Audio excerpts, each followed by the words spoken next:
Speaking of, is Peter Dutton, the Home Affairs Minister. We had a chance to talk a little bit earlier today. I start off by asking him about the net zero nonsense that is going on with the Labor Party and the trick they're trying to pull on the Australian people. But we also get into 55 examples of sleepers, people who are foreign agents working against Australia and trying to intimidate people from their former countries. That means China.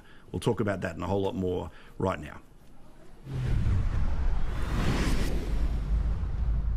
Tell you what I have seen, and that is a complete split within the caucus of the Labor Party. So I think this is all about Anthony Albanese not giving a toss about your job, but only really worried about his own job. So if you're in fly out position, if you're in a regional town that relies on mining, if you're in a small business that doesn't want your power bill to go up and up and up, then, you know, basically Albanese's had no regard for you at all. So he's not talking about what's going to happen in 2030, because that would mean that he's got to have a debate about whether he supports coal or not. It's all about saying, look, we'll just talk about 2020, about 2050, between 2020 and 2050, and we don't have to talk about what happens over the next 10 years. It's just, it's a nonsense, it's unsustainable, and it is going to cause him more grief than what he realises. I think he's got a worse read of politics and the mood of the Australian public than even Bill Shorten. Well, because rejected in 16, rejected in 19, was 50% renewable energy, 45% emissions target.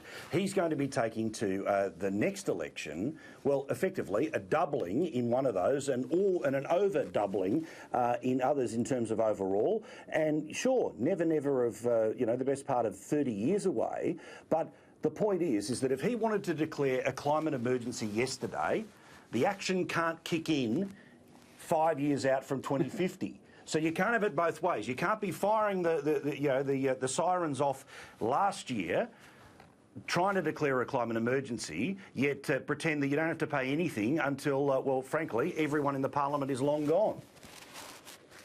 Well, I think you're spot on, and that's why I think it's just, another platitude. It's all about trying to settle down his caucus, and I think people see through it. I mean, people know that this is a joke, and if you don't cost it, you don't know how many jobs will be lost. If you don't know what industries you're going to destroy, then, I mean, how could you ask people to sign up to it? And, Labor always find a way to destroy the budget and the economy. It doesn't matter when they're in government, there's always a reason. It's GFC, and therefore you've got to spend like crazy.